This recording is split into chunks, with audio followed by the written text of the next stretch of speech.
राजस्थान के अंदर प्लास्टिक पर बैन, इस पर चर्चा छिड़ी है और सरकार के स्तर से ये कहा भी गया है वन और पर्यावरण विभाग की जिम्मेदारी के तहत यह कदम उठाने की बातें सामने आई हैं।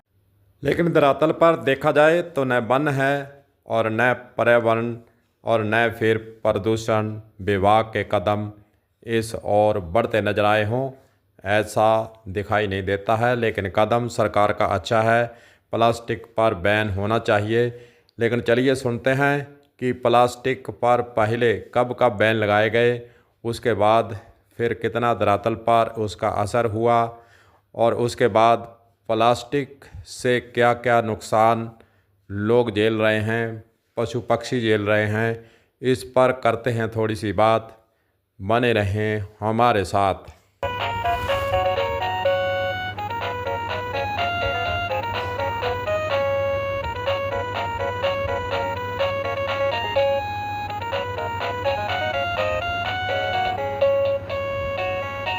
केंद्र के अंदर सरकारें कोई भी रही हों, प्लास्टिक पर बैन लगाने की बातें जरूर हुई हैं। प्रधानमंत्री मोदी के द्वारा 2015 में इस पर चर्चा छेड़ दी गई थी कि प्लास्टिक पर बैन होना चाहिए। उसके बाद फिर सिंगल यूज प्लास्टिक पर बैन लगाने की बातें आई और 1 जुलाई 2022 से पूरे देश के अंदर प्लास्टिक पर बैन लगा दिया गया। उसी की तर्ज पर राजस्थान के अंदर कांग्रेस सरकार थी, अशोक गहलोत मुख्यमंत्री थे। उन्होंने भी 1 जुलाई 2022 से राजस्थान के अंदर प्लास्टिक पर बैन लगाने के लिए पर्यावरण और वन विभाग को इसकी जिम्मेदारी सौंपते हुए कार्रवाई करने के आदेश दिए थे। कांग्रेस सरकार के द्वारा 1 जुलाई 2022 को राजस्थान के सरकारी कार्यालयों के अंदर सिंगल यूज प्लास्टिक पर भी बैन लगाया। 1 जुलाई से प्लास्टिक की बोतल, ट्रे, गिलास, बैनर, प्लेट इत्यादि का प्रयोग सरकारी कार्यालयों के अंदर, बैठकों के अंदर नहीं किया जाए, यह आदेश निकाला गया। इसके उत्पादन, आयात, भंडारण, बिक्री व उपयोग पर भी पाबंदी लगाई गई। लेकिन क्या यह सब कुछ सरकार कर पाई? प्रयास तो बहुत किए गए, लेकिन इस पर पूर्णतः पाबंदी लगाने की जो बातें थी वह नहीं हो पाई। उसके बाद सरकार बदली, राजस्थान के अंदर बीजेपी सरकार आए हुए 1 वर्ष हो गया है। अब कहीं पता नहीं किधर से याद आया सरकार को प्लास्टिक पर बैन लगाने की सोच के तहत एक आदेश निकाला गया है कि 15 दिन के अंदर अंदर जिनके पास स्टॉक है वह ख़त्म कर लें, इसका उत्पादन वे दोबारा नहीं बनाएं। अगर वे प्लास्टिक बनाने, चाहे कप, प्लेट, कांटा, चम्मच इत्यादि प्लास्टिक की बनाने की जो चीज़ें हैं, अगर कोई भी फैक्ट्री या लोग जो इस धंधे से जुड़े हुए हैं वे बनाएंगे तो उन पर जुर्माना और कानूनी कार्रवाई करने की बात कही गई है। लेकिन क्या वास्तव में धरातल पर यह हो पाएगा? बड़ा मुश्किल काम है, क्योंकि आज वर्तमान युग के अंदर प्रत्येक व्यक्ति इन प्लास्टिक की चीज़ों के प्रयोग के लिए आदी हो चुका है। कारण उसका यही है कि हर एक व्यक्ति इसका प्रयोग कर इसको फेंकने के लिए तैयार हो जाता है और इसको सस्ता और सुगम तरीके से प्राप्त कर लेता है। इसलिए हर व्यक्ति प्लास्टिक पर बैन लगाने के बावजूद इसके प्रयोग को छोड़ नहीं पाता है। हालांकि राजस्थान के अंदर प्लास्टिक पर बैन लगाने के बाद कुछ कानूनी कार्रवाई भी हुई, कुछ लोगों पर कार्रवाई की गई और सरकार के एक जवाब भी सामने आया था कि नगरीय निकाय द्वारा जुलाई 2022 से जून 2024 तक 181.92 टन प्रतिबंधित प्लास्टिक की जब्ती की गई और 113 लाख रुपए का ज़्यादा जुर्माना भी राजस्थान के अंदर इन फैक्ट्रियों पर और इन लोगों पर लगाया गया, यानी उनसे वसूला गया। 113 लाख रुपए का जुर्माना वसूल कर राजस्थान सरकार ने अपने खजाने के अंदर जरूर डाला था। हालांकि राजस्थान के अंदर विधानसभा के अंदर भी यह मुद्दा उठता रहा है। पूर्ण प्रतिबंध लगाने के संबंध में अब तक जो प्रयास किए गए हैं उस पर भी नज़र डालते हैं। केंद्रीय स्तर एवं नेशनल टास्क फोर्स, राज्य स्तर पर स्पेशल टास्क फोर्स का गठन किया गया। National task force, special task force एवं केंद्रीय प्रदूषण नियंत्रण बोर्ड द्वारा समय समय पर जारी निर्देशों की अनुपालना में राजस्थान राज्य प्रदूषण नियंत्रण मंडल द्वारा आवश्यक कार्रवाई के आदेश जारी करते जरूर देखे गए हैं।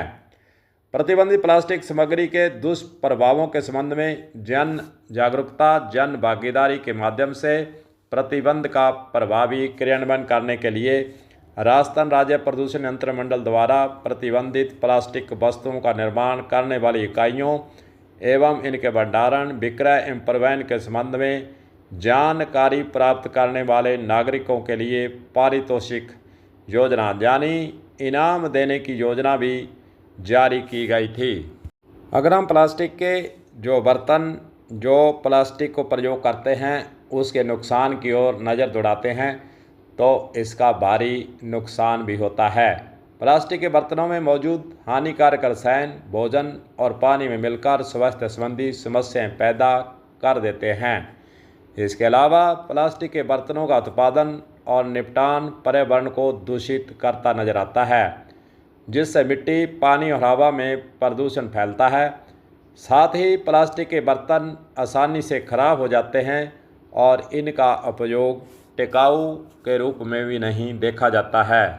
प्लास्टिक के बर्तनों के अंदर भोजन करने से रसायन हार्मोन संतुलन को प्रभावित कर सकते हैं। कैंसर जैसी बीमारियों का खतरा भी प्लास्टिक का प्रयोग करने से बढ़ जाता है। वहीं दूसरी ओर पर्यावरण प्रदूषण भी इससे फैलता है। कचरा प्रबंधन की समस्या भी रहती है। वहीं दूसरी ओर पशुओं को भी इससे नुकसान होता है। जो निराश्रित पशु गलियों के अंदर सड़कों पर विचरण करते हैं, वे प्लास्टिक के लिफाफे, प्लास्टिक का सामान, जो भोजन उनके अंदर कहीं पड़ा होता है उसके खाने के चक्कर में वे लिफाफों को भी खा जाते हैं और प्लास्टिक के जो बर्तन, चाहे कप हो, प्लेट हो, उसको भी साथ साथ खा जाते हैं, जिससे पशुओं के स्वास्थ्य पर भी विपरीत असर पड़ता है। पशु बीमार होते हैं और प्लास्टिक खाने से वे बीमार होने पर अपनी उम्र कम कर बैठते हैं।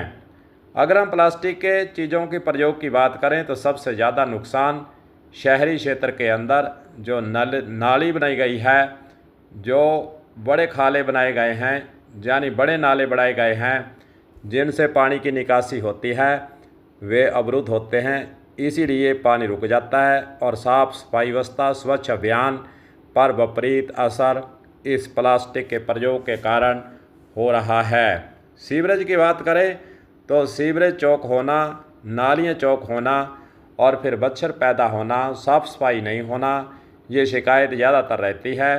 साफ़ सफाई करने वाला भी इससे परेशान है और जो प्रयोग करने के बाद गलियों के अंदर यह हवा के अंदर प्लास्टिक उड़कर नालियों में जा गिरता है, जिससे साफ़ सफाई पर बट्टा लगता नजर आता है। प्लास्टिक पर बैन लगाने के लिए सरकार के स्तर से अब नया आदेश जरूर आया है, लेकिन धरातल पर इस पर कितना काम हो पाता है यह देखने वाली बातें हैं। प्लास्टिक पर पूर्णतः बैन लगाना, इसके प्रयोग को रोकना धरातल पर अगर हम देखें तो बड़ा ही मुश्किल काम है। इसके लिए जदोजहद होगा, जुर्माना भी लगेगा, छापेमारी भी होगी, लोगों को समझाइश करने के लिए बैठकें होगी और अभियान चलेगा। तमाम ऐसी बातें राजस्थान के अंदर देखने को मिलेंगी, लेकिन जब तक समाज के द्वारा स्वयं इसके प्रयोग को रोकने के लिए आगे नहीं लोग आते हैं, तब तक सरकार लाख कोशिश कर ले, जुर्माना लगा ले, पाबंदी लगा ले और निर्माण पर, उत्पादन पर बैन लगा ले, लेकिन चोरी छुपे जो राजस्थान के अंदर होता है वह किससे छुपा हुआ नहीं है।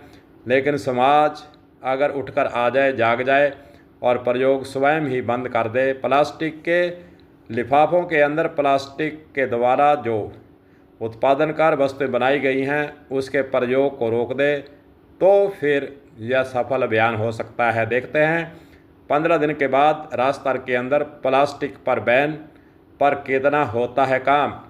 कॉलम न्यूज़ के लिए गुरदेव सिंह सैनी की खास रिपोर्ट।